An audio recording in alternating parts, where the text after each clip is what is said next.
রমাদান যে আসতেছে আপনাদের ভাল লাগে? হ্যাঁ, রমাদান নাম শুনলেই মুমিন হৃদয়ে বয়ে যায় প্রশান্তির ফল্গু ধারা, ঠিক কিনা? একটা আনন্দ, একটা উচ্ছ্বাস আমাদের হৃদয়ের মধ্যে চলে আসে। রমাদান সাইয়্যিদুশ শুহুর, 12 মাসের মধ্যে সব চাইতে শ্রেষ্ঠতম মাস রমাদান আল মুবারক আসছে। আত্মশুদ্ধির মাস, আত্মসংশোধনের মাস, শুদ্ধাচারের মাস, নিজেকে আলোকিত করবার মাস। এই রমাদানুল মুবারকে আমাদের কি করণীয়, কি বর্জনীয়, what to do and what not to do, এই টপিকসের উপর কিছু কথা আপনাদের সামনে উপস্থাপন করব ইনশাআল্লাহ। ওমা তাওফীকি ইল্লা বিল্লাহ। আল্লাহ তাআলা ইরশাদ করছেন, শাহরু রমাদানাল্লাযী উনজিলা ফীহিল কুরআনু হুদাল লিন্নাস ওয়া বাইয়িনাতিম মিনাল হুদা ওয়াল ফুরকান। আল্লাহ বলেন রমাদান এমন একটা মাস যে মাসে কোরআন নাজিল করা হয়েছে, আর এই কোরআন হচ্ছে বিশ্ব মানবের জন্য পথ নির্দেশিকা, হেদায়েতের সুস্পষ্ট বর্ণনা এবং সত্য মিথ্যা পৃথক করার আসমানি মানদণ্ড রূপে জামিনে আমাদের জন্য কোরআন নাজিল করেছে কে? আওয়াজ করে বলেন তো, আল্লাহর নাজিল করা এই কোরআনে কোনো ভুল আছে? সন্দেহ আছে? সংশয় আছে? বিয়ন্ডলেস, বাউন্ডলেস, বটমলেস এমন কিতাব যেটা পড়ে গবেষণা করে এর তথ্য, উপাত্ত, ইনফরমেশন, লেসন নিয়ে শেষ করা যায় না। সুবহানাল্লাহ। আল্লাহ বলেন এই কোরআনকে আমি রমাদানে নাজিল করেছি, যেটা বিশ্ব মানবের জন্য পথ নির্দেশিকা। এতে আছে হেদায়েতের সুস্পষ্ট বর্ণনা আর সত্য মিথ্যা পার্থক্য করার মানদণ্ড, কোনটা সত্য কোনটা মিথ্যা এটা কোরআন দিয়ে ডিফারেন্সিয়েট করা যায়। কোরআন হচ্ছে ফুরকান, to differentiate between right and wrong. কোনটা সত্য কোনটা মিথ্যা, কোনটা ভুল কোনটা নির্ভুল, এটা কোরআন দিয়ে যাচাই করা যায়। চিল্লায় বলেন ঠিক কিনা? এজন্য এই কোরআন দিয়ে আমাদের জীবন সাজাতে হবে। কোরআন দিয়ে জীবন না সাজালে জীবন আলোকিত হয় না। কোরআন দিয়ে পরিবার না সাজালে পরিবার আলোকিত হয় না। কোরআন দিয়ে সমাজ না সাজালে সমাজটা শান্তিময় হয় না। শুধু দুর্নীতি দমন কমিশন দিয়ে দুর্নীতি বন্ধ করা যায় না। কোরআনের আইন বাস্তবায়ন করা ছাড়া এই সমাজ থেকে দুর্নীতি বন্ধ করা যাবে না। চিল্লায় বলো ঠিক কিনা? আমার প্রিয় ভাইয়েরা, এই কোরআন নাজিল হয়েছে রমাদান আল মুবারক, এই বরকতময় মাসে। তাই আমাদের উচিত আসন্ন যে রমাদান আল মুবারক, এই রমাদানে কোরআনের সাথে নিজেদের সম্পর্ককে বাড়ানো। আপনি কি জানেন কোরআন নিয়ে কোন ফেরেশতা পৃথিবীতে এসেছিল? জানেন? ফেরেশতার নাম কি বলেন তো? জিবরিল আলাইহিস সালাম। সাইয়েদনা জিবরিল কোরআন নিয়ে এসেছেন, ফলে উনি হয়েছেন শ্রেষ্ঠ ফেরেশতা। বিশ্ব নবীর উপর কোরআন নাজিল হয়েছে, তাই তিনি হয়েছেন শ্রেষ্ঠ নবী। রমাদানে কোরআন নাজিল হয়েছে, তাই রমাদান হয়েছে শ্রেষ্ঠ মাস। কদরের রাতে কোরআন নাজিল হয়েছে, তাই কদর হয়েছে শ্রেষ্ঠ রাত। আমরাও যদি কোরআনের সাথে সম্পর্ক বাড়াই, আমাদের মর্যাদাও এরকম, আমাদেরকেও শ্রেষ্ঠ মানুষ বানায় দিবে কে? এজন্য কোরআনের সাথে সম্পর্ক বাড়াইতে রাজি আছেন তো? যারাই কোরআনের সাথে সম্পর্ক বাড়ায় এদের মর্যাদা বাড়ায় দেয় কে? শাবান মাস আসলে, রজব মাস আসলে সাহাবারা কি করতেন আসুন আমরা দেখি কিভাবে তারা রমাদানকে ওয়েলকাম জানাতেন। রজব শাবান আসলেই ওনারা রমাদান পর্যন্ত পৌঁছার আকুতি, আগ্রহ আর ফরিয়াদ আল্লাহর কাছে জানাতেন আর বলতেন, ইয়া আল্লাহ, রমজান পর্যন্ত আমাদের হায়াত বাড়িয়ে দাও। আল্লাহুম্মা বাল্লিগনা রমাদান, আল্লাহ তুমি রমজান পর্যন্ত আমাদের পৌঁছে দাও। আল্লাহুম্মা বারিক লানা ফি রজব ওয়া শাবান ওয়া বাল্লিগনা রমাদান, আল্লাহ রজব শাবানে বরকত দাও, আল্লাহ রমজান পর্যন্ত তুমি আমাদেরকে পৌঁছে দাও। আওয়াজ করে পড়ে না আমিন। আমার প্রিয় চাঁপাইনবাবগঞ্জের ভাইরা, গত বছর অনেকের সাথে আমরা একসাথে রমাদান কাটিয়েছি, তাদের অনেকে দুনিয়াতে এখন বেঁচে নাই, এরকম আছে না নাই? আচ্ছা, এই বছর যদি খুশনসিব হয় আমাদের, আমরা যদি পাই, আগামী বছরও যে রমাদান আমরা পাবো কোনো গ্যারান্টি আছে?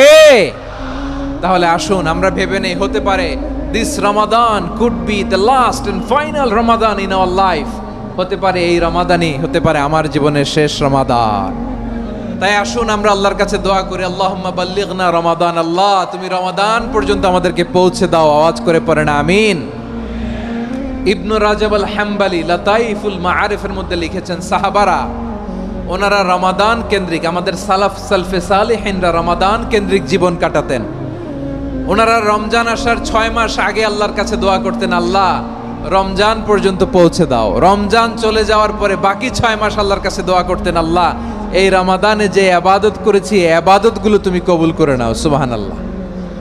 তাহলে পুরো বছর রমাদান কেন্দ্রিক জীবন। রমজান আসার আগে 6 মাস দোয়া করতো, আল্লাহ আমরা যেন রমজান পাই। রমজান চলে যাওয়ার পরে বাকি 6 মাস বলতো, আল্লাহ রমজানে যে ইবাদত করেছি এগুলো তুমি কবুল করে নাও। সুবহানাল্লাহ। আবার এই শাবান মাসে আল্লাহর হাবিব সাল্লাল্লাহু আলাইহি ওয়াসাল্লাম সবচেয়ে বেশি রোজা রাখতেন। এই শাবান শেষে আমাদের মধ্যে আগমন করবে রমাদান, এবং এই রমাদানুল মুবারক আল্লাহ তাআলা আমাদের জন্য সিয়াম ফরজ করেছেন। কি ফরজ করেছেন?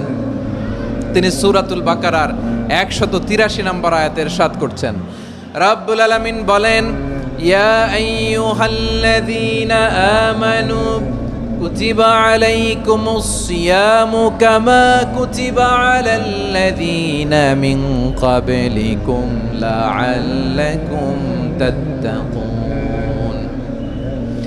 আল্লাহ বলেন, ও বিশ্বাসীরা শোনো শোনো, তোমাদের জন্য সিয়ামকে ফরজ করা হয়েছে, ঠিক যেমন ভাবে তোমাদের পূর্ববর্তী উম্মতদের উপরও সিয়ামকে ফরজ করা হয়েছিল, লাআল্লাকুম তাত্তাকুন, যাতে করে তোমরা সবাই মুত্তাকি হতে পারো।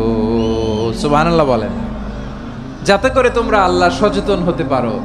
তাহলে সিয়ামকে, এই সামনে যে রমাদান আসতেছে আমার প্রিয় ভাইয়েরা, এই পুরো রমাদান ব্যাপী সিয়াম সাধন করা, সিয়াম পালন করাকে আমাদের জন্য ফরজ করে দিয়েছে কে? এটা শুধু আমাদের উপরই ফরজ না, আমাদের আগে যত জাতিগোষ্ঠী এই পৃথিবীতে এসছে সবার উপরে সিয়াম পালনকে ফরজ করেছে কে? তবে ধরনটা ভিন্ন ছিল, এক এক জাতিগোষ্ঠীর জন্য এক এক ধরনের ছিল। আমাদের জন্য সিয়াম ফরজ টানা 1 মাস 30 দিন বা 29 দিন। পূর্ববর্তী অনেক উম্মতের উপর 1 মাস ছিল না, 3টা ফরজ ছিল। কয়টা? প্রতি মাসের 13, 14, 15 ফরজ ছিল তাদের জন্য। কারো জন্য শুধু একটা, আশুরার রোজা। কোন কোন উম্মতের জন্য 10টা। কোন কোন উম্মতের জন্য রোজা ফরজ ছিল মৌনতার রোজা, আরবিতে বলে সওমুল ইনসাত, মানে সারাদিন খেতে পারবে, পান করতে পারবে, স্ত্রীর সাথে মেলামেশা করতে পারবে, কিন্তু কথা বলতে পারবে না। কথা বললেই তাদের রোজা ভেঙে যেত। পড়েন সুবহানাল্লাহ। কি অদ্ভুত ব্যাপার! মৌন সম্মতির রোজা। যেমনটি সাইয়্যিদাতুনা মারিয়াম আলাইহাস সালাম বলেছেন, ইন্নী নাযারতু লির-রাহমানি সাওমা ফালান উকাল্লিমাল ইয়াওমা ইনসিয়া। তিনি বলেছেন, আজকে আমি রহমানের জন্য, মানে আল্লাহর জন্য রোজা মানত করেছি, আজকে আমি কারোর সাথে কথা বলতে পারবো না। তো রোজা রাখলে কথা বলতে পারবে না কেন? কারণ ওই শরীয়তে রোজার বিধান ছিল সকাল থেকে সন্ধ্যা খেতে পারবেন, পান করতে পারবেন, কিন্তু কথা বলতে পারবেন না। কথা বললেই রোজা ভেঙে যেত। সুবহানাল্লাহ বলেন। তাহলে সব জাতিগোষ্ঠীর উপরে রোজা ফরজ ছিল, কিন্তু ধরনটা ভিন্ন ছিল। মজার ব্যাপার হচ্ছে, আপনি বর্তমানেও বিভিন্ন ধর্মের দিকে তাকান, বৌদ্ধ ধর্ম, হিন্দু ধর্ম, খ্রিস্ট ধর্ম, তাদের মধ্যেও রোজা আছে।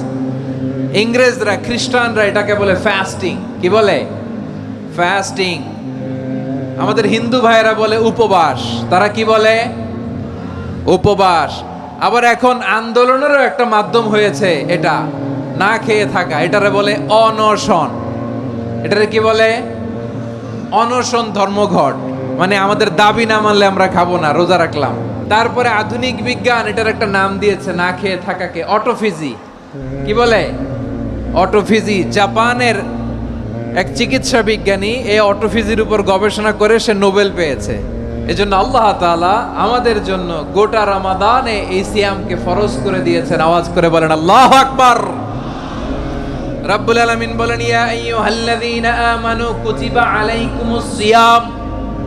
সিয়ামকে তোমাদের উপরে ফরজ করা হয়েছে, কামা কুতিবা আলাল্লাযীনা মিন ক্বাবলিকুম, যেমনি তোমাদের পূর্ববর্তীদের উপর রোজা ফরজ করা হয়েছিল, লাআল্লাকুম তাত্তাকুন, যাতে করে তোমরা আল্লাহ সচেতন হতে পারো, যাতে করে তোমরা মুত্তাকি হতে পারো। লাআল্লাকুম তাত্তাকুন, যাতে করে আমরা আল্লাহ সচেতন হতে পারি। আল্লাহ কনসিয়াসনেস আমাদের মধ্যে গ্রো করে, এটা হচ্ছে রোজার প্রাইম অবজেক্টিভ। অনেকে জিজ্ঞেস করলে অনেকে বলে রোজার মূল উদ্দেশ্য হচ্ছে না খেয়ে থাকা, না। অনেকে বলে গরিবদের কষ্ট অনুধাবন করা রোজার উদ্দেশ্য, না। রোজার উদ্দেশ্য কি, সিয়াম পালনের উদ্দেশ্য কি, এটা আল্লাহ তাআলা স্পষ্ট এই আয়াতের পেছনে বলেছেন যে লাআল্লাকুম তাত্তাকুন, যাতে করে তোমরা আল্লাহ সচেতন হতে পারো, আল্লাহ ভীতি তোমাদের মধ্যে গ্রো করে, গড কনসিয়াসনেস, আল্লাহ কনসিয়াসনেস, আল্লাহ সচেতনতা যেন বাড়ে, দ্য সেন্স অফ অ্যাকাউন্টেবিলিটি, আল্লাহর সুপ্রিম কোর্টের কাঠগড়া এই দুনিয়াতে আমি যাই করলাম তার সবকিছু যে পাই টু পাই হিসাব দিতে হবে, এই sense, to enhance the sense that what ever we do Allah is watching me. আপনি যাই করেন কেউ দেখে না, কিন্তু দেখে কে? শুরুতেই তো জিজ্ঞেস করেছিলাম যে কেউ যেটা দেখে না সেটা দেখেন কে? কেউ যেটা শোনে না সেটা শোনেন কে? এর নাম হচ্ছে লাআল্লাকুম তাত্তাকুন, যাতে করে তোমরা আল্লাহ সচেতন হতে পারো, আল্লাহ ভীরু হতে পারো। দুনিয়ার কেউ দেখে না, কিন্তু আল্লাহ দেখে। এটাই রোজার মূল শিক্ষা। আমার প্রিয় ভাইরা, আপনি লুকিয়ে লুকিয়ে ঘরের ভেতরে অন্যায় করেছেন, পাপ করেছেন, আপনার বাবা দেখে নাই, মা দেখে নাই, স্ত্রী দেখে নাই, কিন্তু দেখেছে কে? আল্লাহর চোখ ফাঁকি দেয়া যায়? আচ্ছা, বুঝে থাকলে বলেন তো, সিসি ক্যামেরার চোখ ফাঁকি দেয়া যায় কি যায় না? পুলিশের চোখ, র্যাবের চোখ, বিমানবন্দরে কাস্টমস অফিসারের চোখ, কিন্তু আমার আল্লাহর চোখ। এই সেন্সটা নিয়ে আসা নিজের মধ্যে, আমি what ever I do Allah is watching me, যাই করি আল্লাহ দেখে। লাআল্লাকুম তাত্তাকুন। রমাদানের রোজা, ইফতারি, সিয়াম, ইবাদত সব কিছুর মধ্য দিয়ে আপনাকে খেয়াল করতে হবে যে লাআল্লাকুম তাত্তাকুন এই স্ট্যান্ডার্ড এটা অ্যাচিভ হচ্ছে কিনা আমাদের, যাতে করে তোমরা মুত্তাকি হতে পারো, আল্লাহ ভীরু হতে পারো। তাকওয়া, এটা হচ্ছে the essence of Islam. What is তাকওয়া? তাকওয়া মানে কি? তাকওয়ার সংজ্ঞা অনেকে অনেক ভাবে দিয়েছেন। আমি সরাসরি সাহাবাদের কাছ থেকে একটা সংজ্ঞা আপনাদের শোনাচ্ছি। ওমরে ফারুক রাদিয়াল্লাহু তাআলা আনহু উবাই ইবনে কাব রাদিয়াল্লাহু তাআলা আনহুকে জিজ্ঞেস করেছিলেন, ইয়া উবাই মা হুয়া তাকওয়া, হে উবাই তাকওয়া কি? তাকওয়া কাকে বলে? উবাই ইবনে কাব তিনি প্রশ্নের উত্তর না দিয়ে উনিও আবার প্রশ্ন ছুড়লেন। তিনি বললেন, ইয়া আমিরাল মুমিনিন আমা সালাকতা তরিকান যা শাউক, আপনি কি কাঁটাযুক্ত রাস্তা দিয়ে মরুভূমিতে কখনো হেঁটেছেন? যে রাস্তার চারদিকে ক্যাকটাস, গুলমলতার কাঁটা, হেঁটেছেন? ওমরে ফারুক বললেন, নাম হেঁটেছি। বালা, হেঁটেছি। কাইফা আমিলতা, কিভাবে হেঁটেছেন? ওমরে ফারুক বললেন, শাম্মারতু ওয়াজতাহাতু, আমি আমার জামা, জুব্বা আর চাদর আটোসাটো করে গায়ের সাথে এমন ভাবে মিলিয়ে রেখেছি, এমন সাবধানে হেঁটেছি যাতে করে মরুভূমির ক্যাকটাসের গুলমলতার কাঁটা আমার গায়ে বিঁধে না যায়। উবাই ইবনে কাব বললেন, ফাযালিকা হুয়া তাকওয়া, আরে তাহলে আপনি তো ঠিকই জানেন তাকওয়া মানে কি, এটাই তো তাকওয়া। ওই রাস্তা দিয়ে যেভাবে হেঁটেছেন পুরো দুনিয়ার জিন্দেগিটা এইভাবে সাবধানে চলার নামই হচ্ছে তাকওয়া। চিল্লায় বলো ঠিক কিনা? এই দুনিয়াতে পাপ পঙ্কিলতা থাকবে, শয়তানির হাতছানি থাকবে, অপরাধ প্রবণতা থাকবে, নফসের খায়েশ থাকবে, অন্যায়ের হাতছানি থাকবে। সব কিছুকে দোলে মুচড়ে পেছনে ফেলে সাবধান হয়ে এই দুনিয়ার সিরাতুল মুস্তাকিমের পথে চলতে হবে। যেই রাস্তা শুরু হয়েছে দুনিয়াতে, শেষ হয়ে গিয়েছে আল্লাহর জান্নাতের ভেতরে। চিল্লায় বলেন ঠিক কিনা? আমার প্রিয় চাঁপাইনবাবগঞ্জের ভাইয়েরা, এটার নামই তাকওয়া। উবাই ইবনে কাব বললেন, ও আমিরুল মুমিনিন, ওই কাঁটাযুক্ত গুলমলতার রাস্তার মধ্যে ঠিক যেমনি সাবধান হয়ে আপনি হেঁটেছেন, এই দুনিয়ার বুকে ওই সাবধান হয়ে চলার নাম হলো তাকওয়া। সুবহানাল্লাহ। তাকওয়ার শুধু দুইটা নমুনা আপনাদের সামনে পেশ করব, আপনাদের ক্লিয়ার হয়ে যাবে। একটা নমুনা তো দিলাম, আরেকটা নমুনা, সেটাও ওমরে ফারুক রাদিয়াল্লাহু তাআলা আনহুর জীবনী থেকে। উনি ছিলেন ন্যায়পরায়ণ শাসক। রাত্রিবেলা প্রজাদের কি হাল হাকিকত, কি অবস্থা, ঘুরে ঘুরে প্যাট্রোলিং করতেন পুলিশের মতো। সারা রাত তিনি ঘুরেছেন কার কি অবস্থা দেখে, শেষ রাতে তিনি ফিরে আসতেছেন। তিনি থাকতেন, সেই বুখারীতে এসেছে, কানা ইয়াসকুনু ফি আওয়ালিল মদিনা, মদিনার উঁচু এলাকায় থাকতেন। তো ফিরে আসার সময় উনি একটা প্রাচীর বেষ্টিত ঘরের পাশে দুইজন নারীর কথোপকথন শুনতে পেলেন। একজন বৃদ্ধা, একজন যুবতী।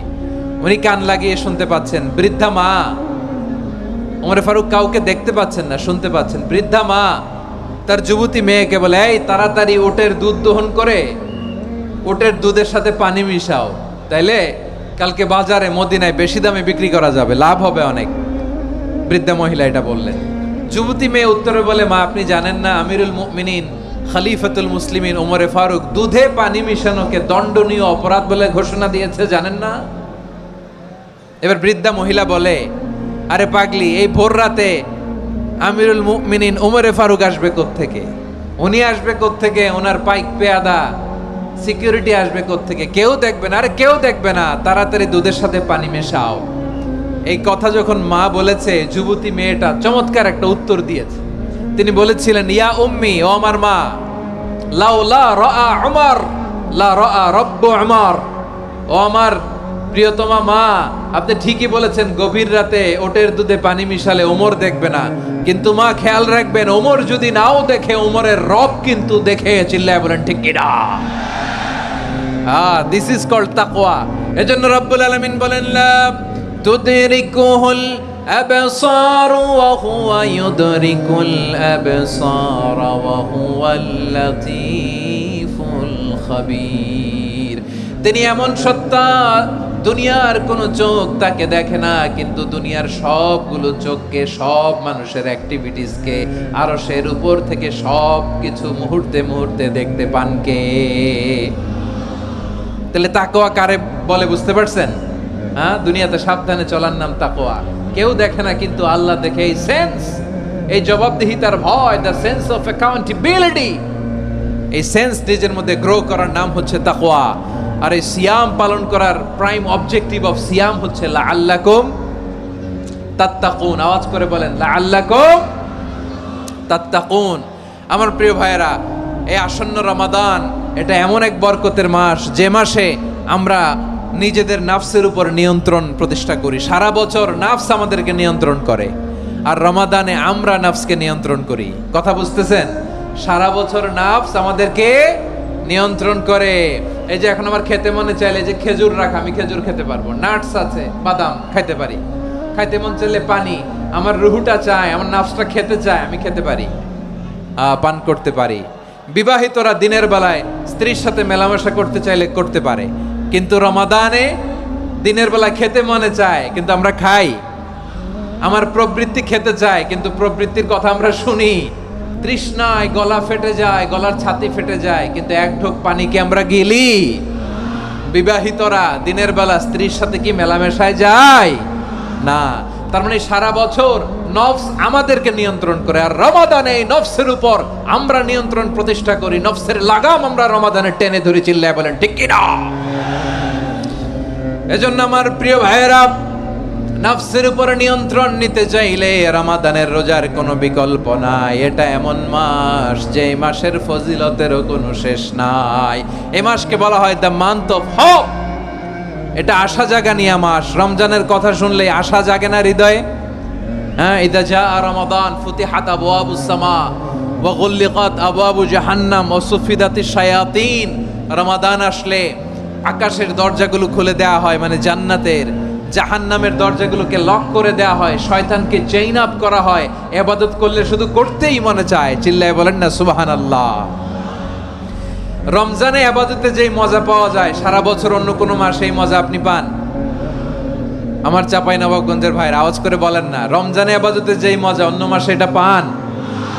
কারণ রমজানে ইবাদত করলে সওয়াবও বেশি, ইবাদতের একটা পরিবেশ থাকে, ঠিক কিনা বলেন? অন্য মাসে ইবাদত করলে এর সওয়াব পাওয়া যায় গাণিতিক হারে, রমজানে ইবাদত করলে সওয়াব বাড়তে থাকে জ্যামিতিক হারে। সুবহানাল্লাহ কইবেন না? অন্য মাসে সওয়াব বাড়ে গাণিতিক হারে, রমাদানে ইবাদত করলে সওয়াব বাড়ে কিভাবে? জ্যামিতিক হারে বাড়ে। দেখেন, রমাদানে একটা নফল করলে ফরজের সমান সওয়াব, একটা ফরজ করলে 70 থেকে 700 গুণ সওয়াব। রমজানে ওমরা করলে হজের সমান সওয়াব। দ্য মান্থ অফ হোপ, আশা জাগানিয়া মাস। এই মাস আমাদেরকে হোপফুল করে, আশাবাদী করে। রমাদান যেমনি দ্য মান্থ অফ হোপ, আশা জাগানিয়া মাস, এট দ্য সেম টাইম এই রমাদান হচ্ছে মান্থ অফ ওয়ার্নিং, একটা ওয়ার্নিং এর মাস। নবী যেমনি আশা জাগাইছে, আবার ওয়ার্নিং দিয়েও গেছে, খবরদার। ওয়ার্নিংটা কেমন? আল্লাহর হাবিব সাল্লাল্লাহু আলাইহি ওয়াসাল্লাম মসজিদে নববীর ভেতরে হঠাৎ তিনি মসজিদে নববীর মিম্বারে পা রেখে বললেন আমিন।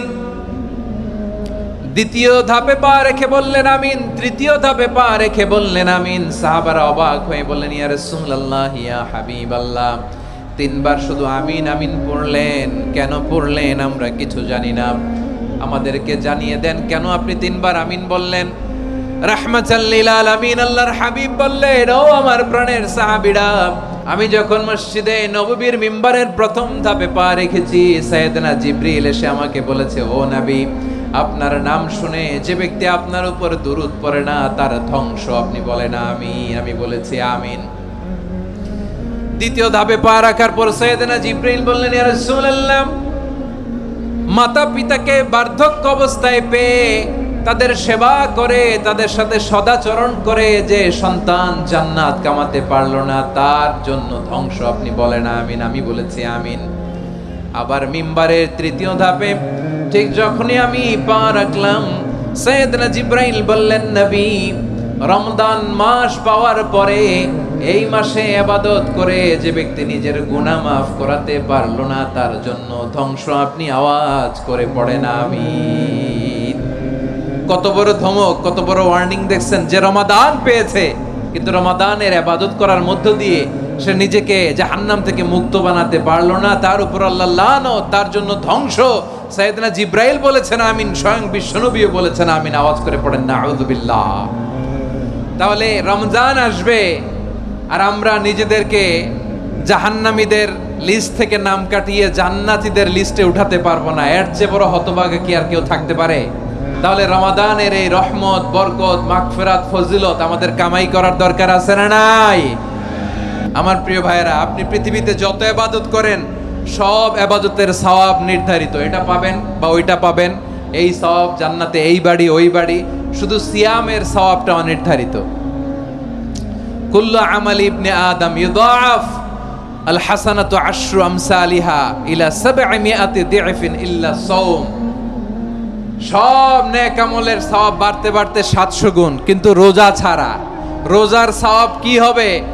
বান্দা খালি রোজা রাখে, ফেরেশতারা কিছু লিখতে পারে না আমলনামায়, কারণ আল্লাহ বলে এটা কিছু লিখিস না, কারণ as-সাওমু লি, এই রোজা রাখছে আমার জন্য, ওয়া আনা আজজি বিহি, এই রোজার সওয়াব, প্রতিদান, অ্যাওয়ার্ড এটা কিয়ামতের দিন আমি আল্লাহ নিজ হাতে দেব, নিজ হাতে দেব। আরেক বর্ণনায় এসেছে ওয়ানা উজজাবি, আমি আল্লাহ নিজেই হয়ে যাব রোজার প্রতিদান। সুবহানাল্লাহ পড়েন। আবার আল্লাহর হাবিব বলেন, ইন্না ফিল জান্নাতি সামানিয়াতু আবওয়াব, জান্নাতের দরজা মোট 8টা। ফিহা বাবুন ইউসাম্মা আর-রায়্যান, 8টা দরজার মধ্যে স্পেশাল একটা দরজা আছে, ওই দরজাটার নাম হলো আর-রায়্যান। রায়্যান দরজা, লা ইয়াদখুলুহু ইল্লা সাইমুন, রোজাদাররা ছাড়া কেউ ওই রায়্যান দরজা দিয়ে জান্নাতে ঢুকতে পারবে না। শুধু রোজাদারদের জন্য ওই দরজাটা খোলা থাকবে। দরজাটার নাম আর রায়্যান। শব্দটা কেমন লাগে? ভালো লাগে। অনাগত সন্তান যদি কারো আসে, ছেলে সন্তান, নাম রেখে দিয়েন আর রায়্যান। কি নাম? লা ইয়াদখুলুহু ইল্লা সাইমুন, রোজাদাররা ছাড়া কেউ ঢুকতে পারবে না। মান দাখালাহু লাম ইয়াযমা আবাদা, একবার যে এই গেট দিয়ে ঢুকবে, he will never be thirsty again, তার গলা থেকে চিরকালের জন্য আল্লাহ তৃষ্ণা মিটাইয়া দিবে। আমরা ওই রায়্যান দরজা দিয়ে সেদিন জান্নাতে ঢুকতে চাই কি চাই না? আমার প্রিয় ভাইরা, প্রতি রাতে রমাদানে আল্লাহর ফেরেশতারা আহ্বান জানায়, ইয়া বাগিয়াল খাইরি আকবিল, ইয়া বাগিয়াশ শাররি আকসির, হে কল্যাণের পথের যাত্রী, আকবিল, প্রসিড, আরো ইবাদত করো, আগাও আগাও, আরো জান্নাতের নাজ নেয়ামত কামাও। হে অকল্যাণের পথের যাত্রী, আকসির, স্টপ স্টপ, অনেক হয়েছে। আন্না, এ রমাদান এটা পাপের মাস নয়, এটা ইবাদত করে জান্নাত কামানোর মাস। চিল্লায় বলো ঠিক কি না? ওয়ালিল্লাহি উতাকাউ মিনান নার ওয়া যালিকা কুল্লা লাইলা, রমাদানের প্রতি রাতে আল্লাহ তাআলা এরকম লাখো বনি আদমকে maaf করে দেওয়ার ঘোষণা দেয়, নাজাতের ঘোষণা দেয়। আমরা আল্লাহর পক্ষ থেকে মাফ, নাজাত চাই কি চাই না? আর কিছু যে চাই না আমি, চাই গো নাজাত, আল্লাহ তোমার কাছে আমার এই মুনাজাত।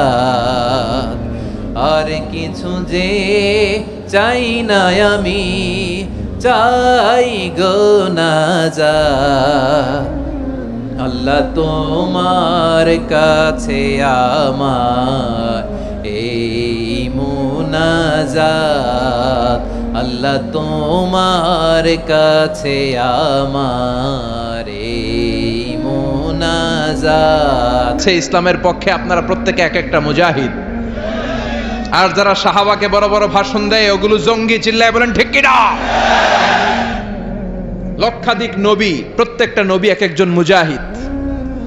সাইয়েদনা মুসা আলাইহিস সালাম মুজাহিদ, তার মানে সবচেয়ে বড় জঙ্গিটা হচ্ছে ফেরাউন।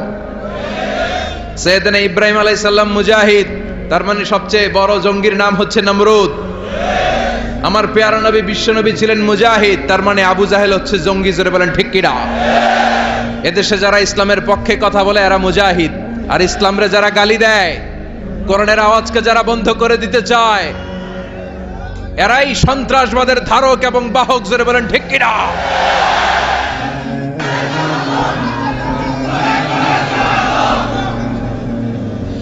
এই যে কিছুদিন আগে কোটা বিরোধী আন্দোলন হয়েছে না, এটার পক্ষে যারা ছিল এগুলা ছিল এক একটা মুজাহিদ। এটার বিরোধিতা যারা করছে এগুলা জঙ্গি। নিরাপদ সড়কের জন্য যেই ছেলেগুলো, দামাল ছেলেগুলো রাস্তায় নেমেছে, এক একটা মুজাহিদ। আর এই নিরাপদ সড়কের বিরুদ্ধাচরণ যারা করেছে এক একটা জঙ্গি। চিল্লায় বলো ঠিক কিনা? আমরা এই জঙ্গিবাদের বিপক্ষে, আমরা শান্তির পক্ষে, আমরা ইসলামের পক্ষে, আমরা মানবতার পক্ষে। বিশ্বনবী যখন কোনো যুদ্ধে যেতেন, বিশ্বনবী তার chief of the military, chief of the ব্যাটালিয়নকে বলতেন, খবরদার, যে এলাকায় অ্যাটাক করবা ওই এলাকার কোনো বৃদ্ধ বৃদ্ধার গায়ে হাত তোলা যাবে না। ওই বিধর্মীদের যে ধর্মগুরু আছে, পোপ, সন্ন্যাসী, সাধু বাবা, খ্রিস্টিয়ান ফাদার, এদের গায়ে হাত তোলা যাবে না।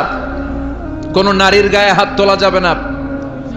যারা সিটিজেন, জেনারেল সিটিজেন, সাধারণ পাবলিক, সিভিলিয়ান, এদের গায়ে হাত তোলা যাবে না। যুদ্ধ যদি তলোয়ার ফেলে দিয়ে বলে আমান আমান, I need the security, I seek the security, তার গায়েও হাত তোলা যাবে না।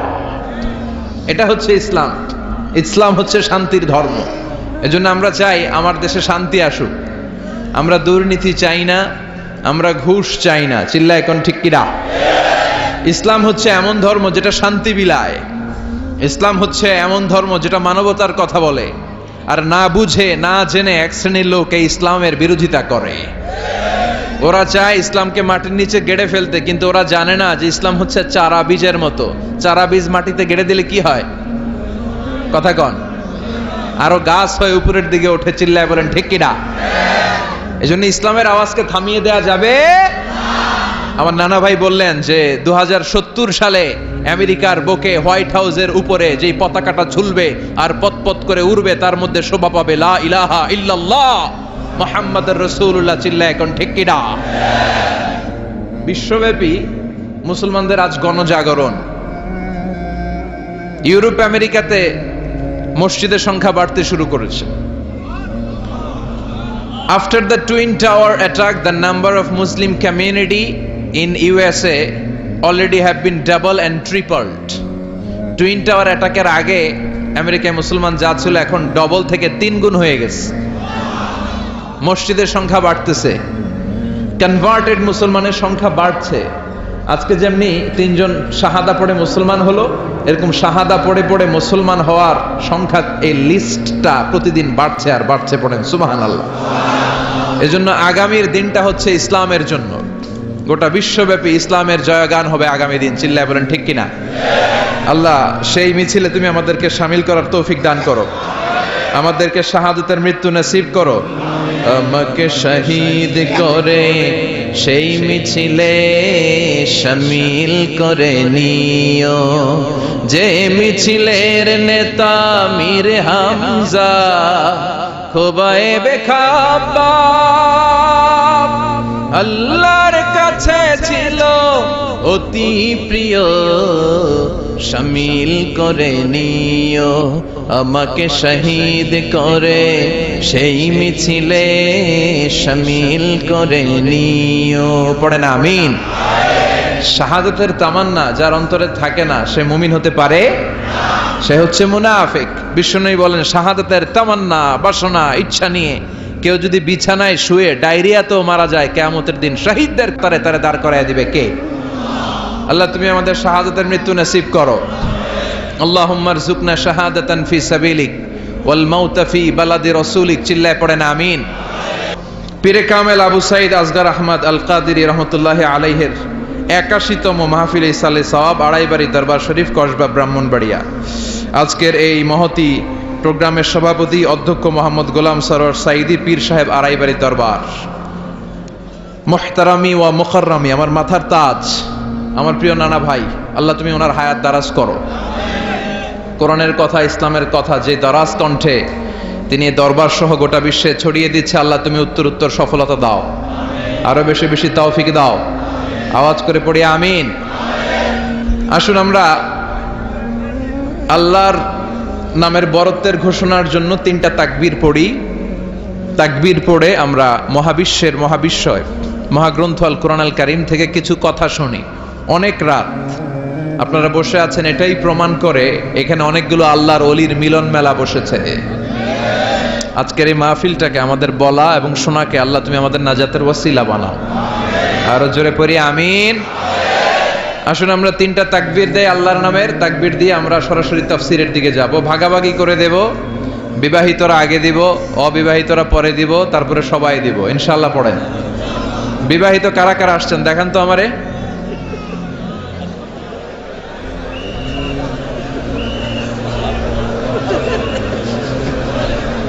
নামান নামান, মাশাআল্লাহ। এবার অবিবাহিতরা হাত তোলো।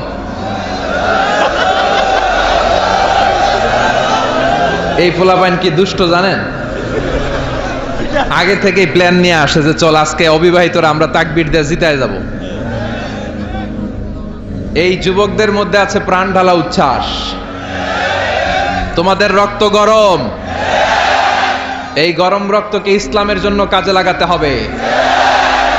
স্যামুয়েল হ্যান্টিংটন একটা বই লিখেছে, দ্য ক্লাসেস অফ সিভিলাইজেশন। পৃথিবীতে সবগুলো সভ্যতার দ্বন্দ্বের পরে সব সভ্যতার মৃত্যু ঘটবে, সবশেষে যেই সভ্যতা দাঁড়িয়ে থাকবে তার নাম হবে ইসলাম। তোমরা চাইলে বাতাসের গতিকে পাল্টে দিতে পারো, সাগরের স্রোতকে পাল্টে দিতে পারো। তোমাদের মধ্যে আছে প্রাণ ঢালা উচ্ছ্বাস, অনেক জীবনী শক্তি। এজন্য গোটা বিশ্বে যত বিপ্লবের নেতৃত্ব যারা দিয়েছে তারা ছিল যুবক, ঠিক কিনা? এই যুবকদেরকে আল্লাহ তুমি কবুল করো। প্রথমে যারা বিবাহিত আছেন তারা তাকবীর পড়েন। শুরুতে জাফরি সাহেব বললেন যে নারায়ে তাকবীর তো অনেক আগের স্লোগান, লিল্লাহি তাকবীর পড়েন। কারণ লিল্লাহি তাকবীর, এই লিল্লাহ শব্দটা কোরআনে আছে না নাই? লিল্লাহি মা ফিস সামাওয়াতি ওয়া মা ফিল আরদ, ইন্না সলাতি ওয়া নুসুকি ওয়া মাহইয়ায়া ওয়া মামাতি, তারপরে লিল্লাহি তাকবীর। তো প্রথমে বিবাহিতরা তাকবীর পড়বেন, এরপরে অবিবাহিতরা, এরপরে সবাই মিলে। শুরুতে বিবাহিতরা পড়েন। আজকে দেখব আমার নানা ভাইয়ের এই দরবার শরীফের ভেতরে বিবাহিতদের পারফরম্যান্স কেমন হয়। প্রথমে পারফরম্যান্স হবে বিবাহিতদের। বিবাহিতরা রেডি? আচ্ছা, প্রথমে আপনারা তাকবীর পড়েন, লিল্লাহি তাকবীর। মাশাআল্লাহ, অসাধারণ পারফরম্যান্স। এবার অবিবাহিতদের পালা। তোরা কি রেডি?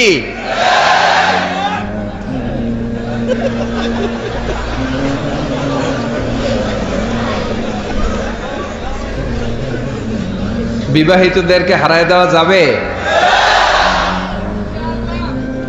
এবার অবিবাহিতদের পারফরম্যান্স। অবিবাহিত যারা, তোমরা তাকবীর দাও, লিল্লাহি তাকবীর। মাশাআল্লাহ মাশাআল্লাহ। এবার সবাই মিলে 3টা তাকবীর পড়েন একসাথে আওয়াজ করে, যাতে আল্লাহর নামের স্লোগানে আড়াইবাড়ি দরবারের ময়দান কেঁপে কেঁপে ওঠে। পারা যাবে মুসলমান? সবাই মিলে 3টা পড়েন, লিল্লাহি তাকবীর।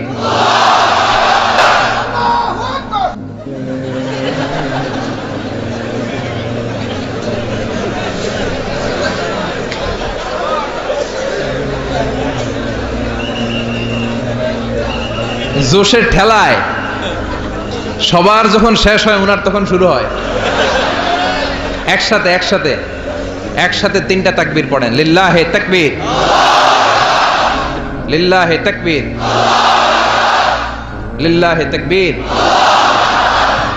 আজকে আমরা যেই বইটা থেকে কথা শুনবো বইটার নাম, চিল্লায় বলতে হবে বইটার নাম। এই কোরআনে কোনো ভুল আছে? সন্দেহ আছে? কোনো সংশয় আছে? এই কোরআন দিয়ে বাংলাদেশের সব বিধানগুলো চালু হোক, চাই কি চাই না? আমার এই কোরআনের আইন দিয়ে আমাদের ক্যান্টনমেন্টের সবগুলো ভবন চলুক, চাই কি চাই না? আমাদের গণভবন, বঙ্গভবন কোরআন দিয়ে চলুক, চাই কি চাই না? সংসদ ভবনের প্রতিটি আইন কোরআনের আলোকে পাশ হোক, চাই কি চাই না? আমরা চাই ইসলামকে বিজয়ী শক্তি হিসেবে দেখতে। আল্লাহ এই স্বপ্ন যেন এদেশে পূরণ হয়। আবারও পড়ি আমিন। আমি আমার খুতবার শুরুতে সূরাতুল ইখলাস তেলাওয়াত করেছি, শুনেছেন না আপনারা সবাই? এই সূরাটা আমাদের সবারই মুখস্থ, ঠিক কিনা? ভাবলাম অনেক রাত লম্বা চূড়া কথা না ধরে ছোটখাটো কোনো কথা ধরি, যেটার ভেতরে বরকত থাকবে বেশি, অল্প সময়ে সারা যাবে। খুঁজে পেলাম সূরাতুল ইখলাস, যেটা আমাদের মধ্যে খুব অভাব। এই ইখলাসের বড্ড অভাব, ঠিক কিনা? সব জায়গায় শো অফ খুব বেশি। মাহফিল করতে গেলেও লোকজনদের ডিমান্ড থাকে, হুজুর মাহফিল জমাইতে হবে। কি করতে হবে? মাহফিল আবার জমাই কেমনে? মাহফিলে তো আমরা কোরআন সুন্নাহ থেকে যা শিখেছি কিছু কথা আপনাদের সাথে শেয়ার করব, কিন্তু আমাদেরকে বলে দেয় হুজুর মাহফিলে কিন্তু জমাইতে হবে। আচ্ছা গেল জমানো। অনেক জায়গায় বলে হুজুর আপনার কিন্তু কাঁপাইতে হবে। কি করতে হবে? কাঁপাইতে হবে। আবার অনেক জায়গায় বলে হুজুর মাহফিল কিন্তু ধরে রাখতে হবে। কি করতে হবে? তো আমরাও আছি বিপদে। আমরা কোনো জায়গায় জমাইতে হয়, কোথাও কাঁপাইতে হয়, কোথাও আবার ধরে রাখতে হয়। আছে না নাই? তো এগুলো থেকে বেরিয়ে আসেন। সব কাজগুলো যেন হয় ইখলাসের সাথে। অন্তরে ভয় যদি কারো থাকে, তাদের মধ্য দিয়ে এই কাজ প্রকাশিত হতে পারে। যাদের হৃদয়ে আছে আল্লাহর ভয়, তারা কভু পথ ভুলে যায় না। আল্লাহর প্রেম ছাড়া এই দুনিয়ায় কারো কাছে কোনো কিছু চায় না। রাতের আধারে যারা সেজদাতে রয়, দু চোখের শ্রুতে নদী যেন বয়। ছলনার হাতছানি যতই আসুক, পেছনে ফিরেও সে তাকায় না। যাদের হৃদয়ে আছে আল্লাহর ভয়, তারা কভু পথ ভুলে যায় না। আল্লাহর প্রেম ছাড়া এই দুনিয়ায় কারো কাছে কোনো কিছু চাই না, ঠিক কি না? এজন্য মুমিনের অন্তরে থাকতে হবে একজনের ভয়, তিনি কে? আমরা এখন সূরাতুল ইখলাসের তাফসীর শুনবো, পড়েন ইনশাআল্লাহ।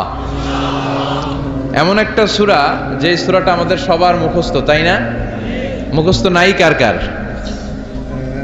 হ্যাঁ, মুখস্থ আছে না? শুধু মুসলমান না, অনেক হিন্দু ভাইদেরও মুখস্থ আছে। আলহামদুলিল্লাহ পড়ে। মুসলমানদের সাথে থাকতে থাকতে অনেক হিন্দুরাও পড়ে, অনেক হিন্দুরাও কালিমা পড়ে, জানেন? অনেক হিন্দু ভাইরাও সূরাতুল ফাতিহা মুখস্থ বলতে পারে, জানেন? আলহামদুলিল্লাহ বলেন। আমাদের এই অনেক মাহফিলগুলোতে হিন্দু ভাইরা কিন্তু আসে এবং লুকিয়ে লুকিয়ে কোরআনের কথা শুনে। অনেক ভাইরা আসে, বিভিন্ন ধর্মের বর্ণের পেশার লোকেরা। একজন বলল হুজুর আপনার মাহফিল শোনার জন্য 60 জন পুলিশ আসছে আজকে, 60 জন। আল্লাহ ভাইদেরকে তুমি কবুল করো। প্রশাসনের যারা আছে আল্লাহ তাদেরকে তুমি কবুল করো। নিরাপত্তার জন্য যারা এসেছে, সিআইডি, এনএসআই, র্যাবের ভাইরা, পুলিশের ভাইরা, আল্লাহ তাদেরকে তুমি ইসলামের জন্য কবুল করো। আপনারা জানেন যে আমি যখন কথা বলি, I consider my lecture as a class. আমি আমার তাফসীর প্রোগ্রামগুলোকে ক্লাসের মতো নেই, ফলে আমি কিছু জিজ্ঞেস করি আর আমার শ্রোতারা আমাকে উত্তর করে। তো শেষ পর্যন্ত আমি আপনাদেরকে জিজ্ঞেস করলে উত্তর করা যাবে তো? শেষ পর্যন্ত জেগে থাকতে হবে, কিন্তু ঘুমানো যাবে না। যে সূরাটার তাফসীর নিয়ে বসেছি, সূরাটার নাম আরো জোরে সবাই বলেন। আল্লাহ আমাদের ইখলাস বাড়িয়ে দাও। সূরাতুল ইখলাস ছোট্ট একটি সূরা। আমরা অনেক সময় অনেক ছোট জিনিসকে গুরুত্বহীন ভাবি, কিন্তু আসলে এটার অনেক গুরুত্ব আছে না নাই? আমরা অনেক সময় অনেক ছোটখাটো জিনিসকে মনে করি এটা কোনো ব্যাপার না, আসলে এটা ব্যাপার, ইট ম্যাটার, এটা ম্যাটার করে। সূরাতুল ইখলাস ঠিক তেমন একটি সূরা, সবার মুখস্থ আছে তো, সব জায়গায় শোনা যায় তো, এজন্য অনেকে গুরুত্ব দেয় না। আজকে এই সূরার গুরুত্বের ব্যাপারে আমরা কিছু কথা শুনবো ইনশাআল্লাহ। পড়েন সূরাতুল ইখলাস। এই সূরাটি মাক্কি সূরা। কি সূরা? কথা বলেন। মাক্কি। কোরআনের সূরাগুলো দুই ভাগে বিভক্ত, একটা আরেকটা। সবাই বলেন, একটা আরেকটা। তো কিছু সূরা হচ্ছে মাক্কি, কিছু মাদানী। এই সূরাটা মাক্কি সূরা। এই সূরাতুল ইখলাসের আয়াত সংখ্যা হচ্ছে 4টি। সবাই বলেন কয়টি? 4টি মাত্র আয়াত। 15টি শব্দ আছে এই সূরার ভেতরে, 47টি অক্ষর আছে। যে সূরাটি আমাদের প্রত্যেকের কলিজার ভেতরে আছে না নাই? ছোটবেলা বাবার হাত ধরে, দাদার হাত ধরে আমরা যখন মসজিদে যেতাম, ইমাম সাহেবের কণ্ঠে শুনতে শুনতে কিছু কিছু সূরা এমনি কবে যে মুখস্থ হয়ে গেছে আমরা নিজেরও কইতে পারি না, ঠিক কি না? যেমন সূরাতুল ইখলাস, তাই না? সূরাতুল ফাতিহা কবে যে মুখস্থ করছি আমরা জানি না। সূরাতুল ইখলাস শুধু সূরাতুল ইখলাসের নাম নয়, ইখলাস ছাড়াও এই সূরার আরো অনেকগুলো নাম আছে। এই সূরার একটা নাম হচ্ছে সূরাতুত তাওহীদ। কি নাম? সবাই বলেন, কি নাম? তাওহীদেরই মুর্শিদ আমার মুহাম্মাদের নাম বলো, মুহাম্মাদের নাম। আল্লাহর নাম জপলে বুঝতে পারি আল্লাহরই কালাম বলো, মুহাম্মাদের নাম। ওই নামেরই রশি ধরে যাই আল্লাহর পথে, ওই নামেরই ভেলায় চড়ে ভাসি নূরের স্রোতে। ওই নামের বাতি জেলে দেখি আরশের মুকাম বলো, পড়েন, মুহাম্মাদের নাম। তাওহীদেরই মুর্শিদ আমার মুহাম্মাদের নাম বলো, মুহাম্মাদের নাম। আল্লাহর নাম জপলে বুঝতে পারি আল্লাহরই কালাম বলো, মুহাম্মাদের নাম। সুবহানাল্লাহ পড়েন। এই সূরার একটা নাম হচ্ছে সূরাতুত তাওহীদ। কি নাম? তাওহীদ। তাওহীদ মানে একত্ববাদ। তাওহীদ মানে একত্ববাদ, oneness of God, the oneness of creator. আমাদের স্রষ্টা একজন। চিল্লায় বলেন, কয়জন? এটাকে বলে তাওহীদ। আর এর বিপরীত হচ্ছে শিরক, যে শিরকের সাথে আমাদের কোনো সম্পর্ক। আল্লাহ সব গুনাহ মাফ করে, শিরকের গুনাহ মাফ করে। কথা বলেন। ইন্নাল্লাহা লা ইয়াগফিরু আন ইউশরাকা বিহি ওয়া ইয়াগফিরু মা দুনা যালিকা লিমান ইয়াশা। আল্লাহ বলেন, গোলাম আমি সব ধরনের গুনাহ ক্ষমা করে দেই, সব ধরনের পাপকে আমি ক্ষমা করে দিতে পারি, কিন্তু শিরকের গুনাহ আমি কবু ক্ষমা করি না। সব গুনাহ আমি ক্ষমা করি, শিরকের গুনাহ আমি ক্ষমা করি না। কেননা শিরক হচ্ছে ইন্না শিরকা লা যুলমুন আযীম। এটা মহাপাপ, এটা বড় পাপ, এটা সব পাপের বাপ, ঠিক কি না? ক্যান্সারের অ্যানসার আছে, শিরকের কোনো অ্যানসার নাই। লা ইন আশরাকতা লা ইয়াহবাতান্না আমালুক ওয়ালা তাকুনান্না মিনাল খাসিরিন। যদি শিরক করো, তোমার নামাজ, তোমার রোজা, তোমার হজ, তোমার যাকাত, তোমার জিকির, তোমার সব কিছুকে বাতিল করে দিবে কে? হাদিসে কুদসিতে বিশ্বনবী বললেন, আল্লাহ ফরমান, কিয়ামতের কঠিন ময়দানে আমার কোন বান্দা পাহাড় পরিমাণ গুনাহ নিয়ে, সাগরের অথই জলরাশি পরিমাণ গুনাহ নিয়ে যদি আমার সামনে হাজির হয়ে যায়, আর ওই গুনার মধ্যে যদি কোনো শিরকের গুনাহ না থাকে, তাহলে আমি আল্লাহ পাহাড় পরিমাণ দয়া আর ক্ষমা নিয়ে আমার বান্দার কাছে হাজির হয়ে যাব। এজন্য শিরকের সাথে আমাদের কোনো সম্পর্ক নাই। বিশ্বনবী বললেন, শিরক হচ্ছে আখফা মিন দাবিবিন নামাল।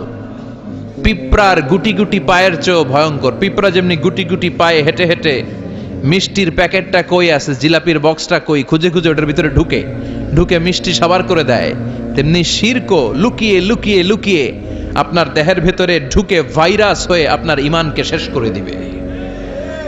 কথা বুঝতে পেরেছেন? এজন্য শিরকের সাথে আমাদের কোনো সম্পর্ক আল্লাহর কাছে না আছে অন্য কারো কাছে চাওয়া, আল্লাহর কাছে মাথা না নুইয়ে অন্য কারো কাছে মাথা নোয়ানো, আল্লাহর মতো করে কাউকে শক্তিশালী আর ক্ষমতাশীল মনে করা, এর নামই হচ্ছে শিরক। চিল্লায় বলেন ঠিক কিনা? বিশ্বনবী বললেন চাইতে হলে চাইতে হবে একজন কাছে, তিনি কে? ইদা সাআলতা ফাসআলিল্লাহ ওয়া ইদা ইসতাআনতা ফাসতাইন বিল্লাহ। যদি চাইতে হয় আল্লাহর কাছে চাও। নাকি খাজা বাবার কাছে যাবেন, দয়াল বাবা, ল্যাংটা বাবা? কেউ ফিরে না খালি হাতে, খাজারে তোর দরবারেতে, বলে না? বলে বলে দয়াল বাবা রে দয়া করো আমারে, বলে বলে বলা যাবে?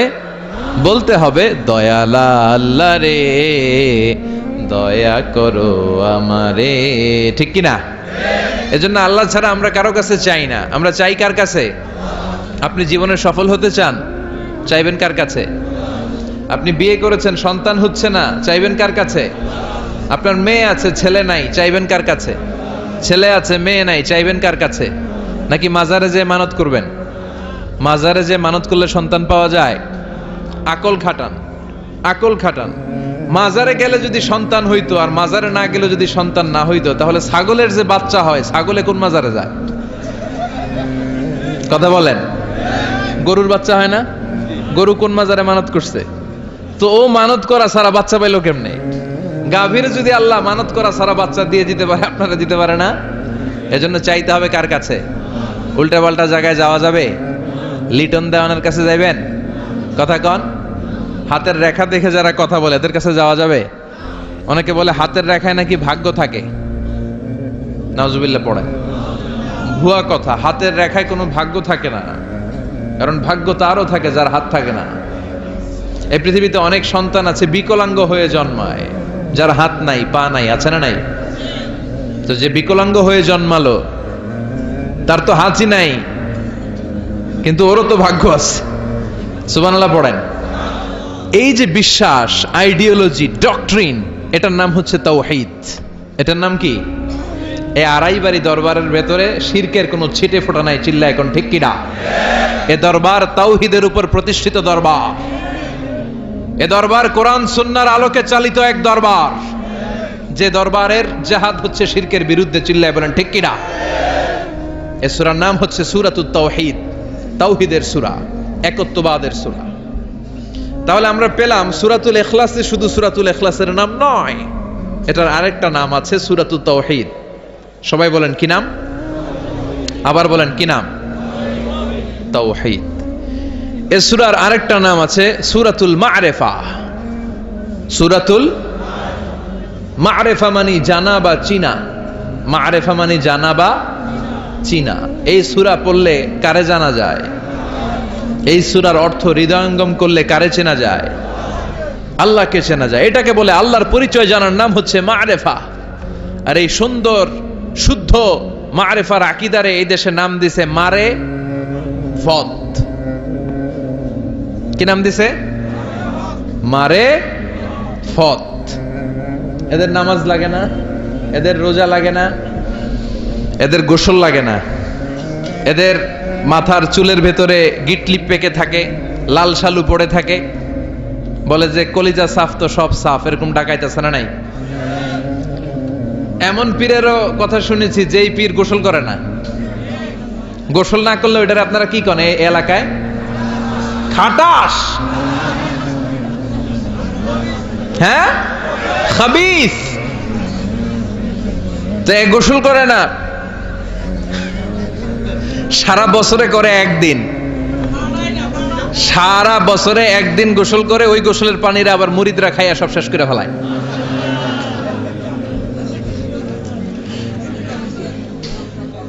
এগুলো হচ্ছে ভণ্ড। এগুলো কি? এই ভণ্ডের সাথে আমাদের কোনো সম্পর্ক? দোদেল বান্দা কালমা চোরে, না পায় শ্মশান না পায় ঘোর, দিন থাকিতে আয়রে পথে ছাইড়া দে ভণ্ডামি ভণ্ডামি ভণ্ডামি ভণ্ডামি ছাইড়া দে ভণ্ডামি নামাজ কালাম পড়ে না ইবলিশ শয়তানের নানা আসলে নাই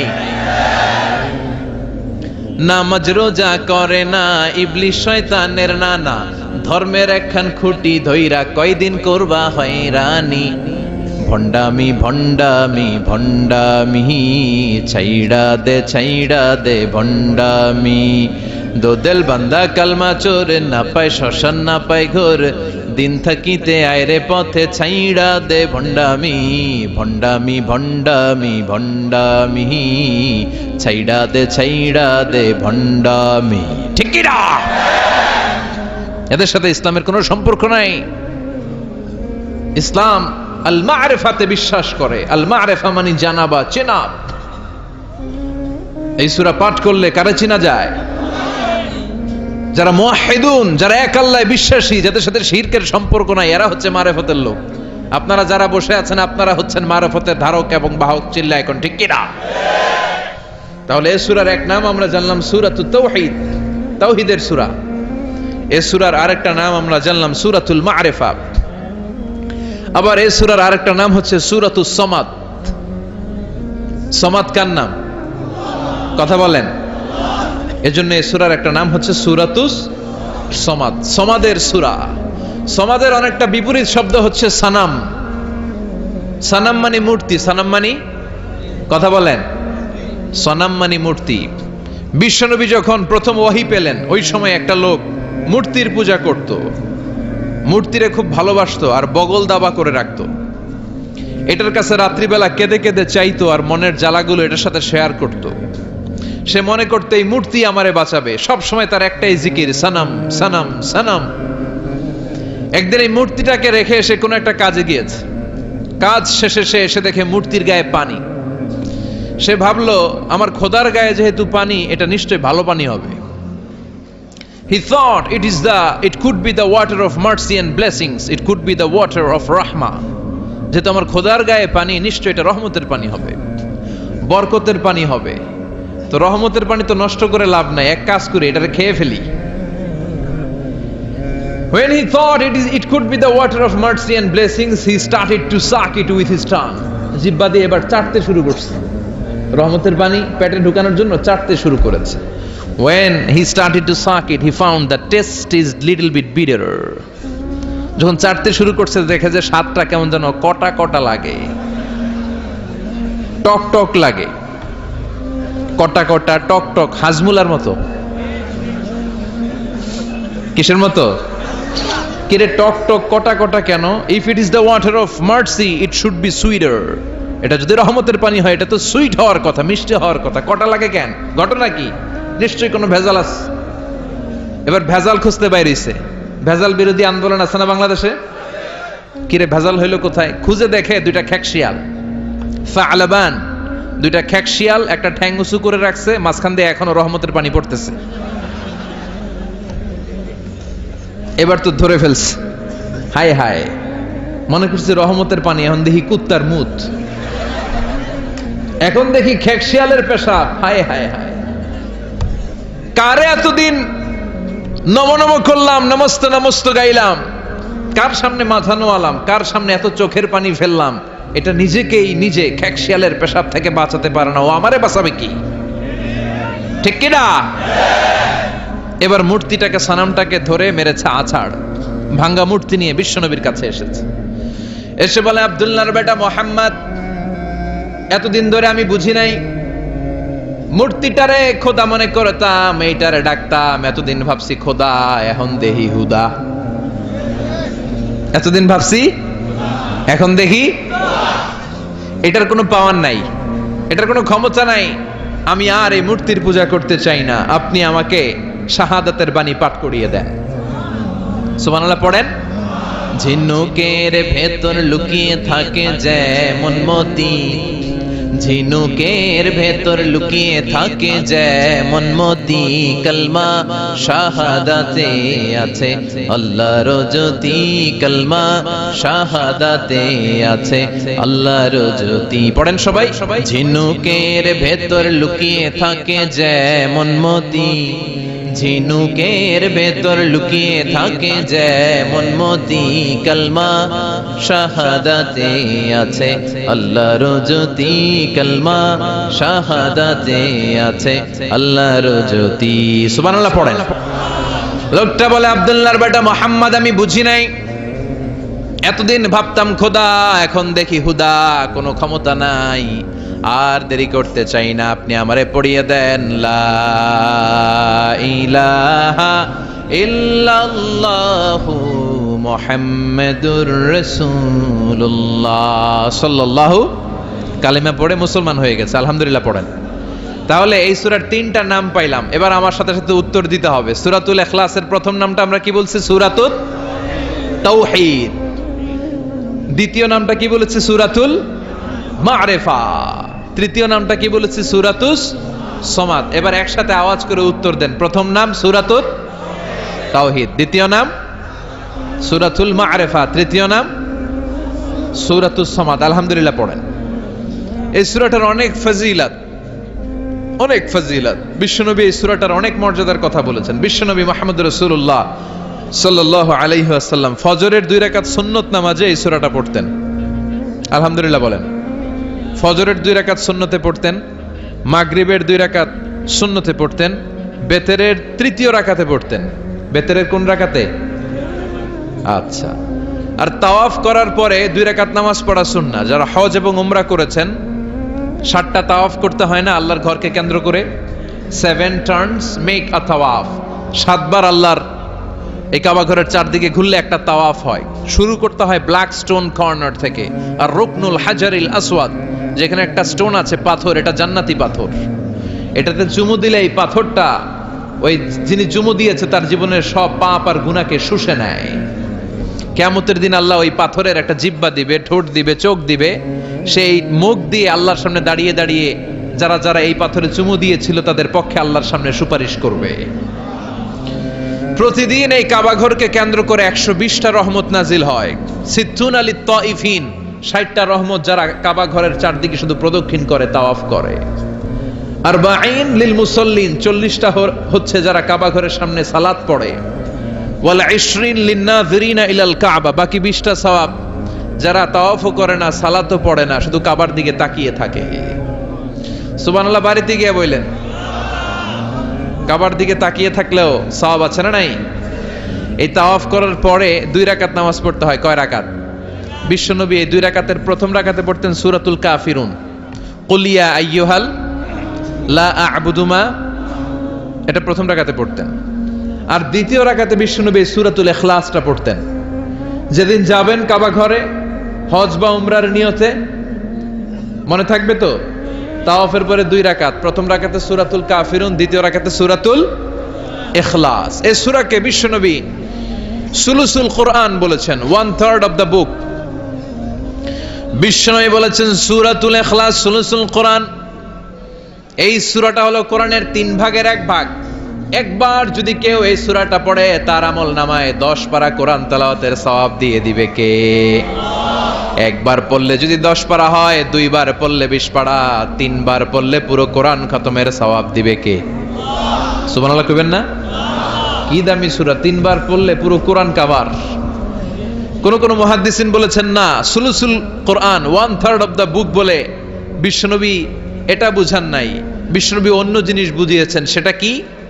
আপনি যদি আমাকে বলেন যে হুজুর পুরো কোরআনের 30 পারায় আল্লাহ কি বলেছে, আপনি 3 কথায় বলেন, তাহলে আমাকে বলতে হবে আল্লাহ বলেছেন কোরআনে তাওহীদের কথা, আল্লাহ বলেছে কোরআনে রিসালাতের কথা, আল্লাহ বলেছে কোরআনে আখিরাতের কথা। 3টা, তাওহীদ, রিসালাত, আখিরাত।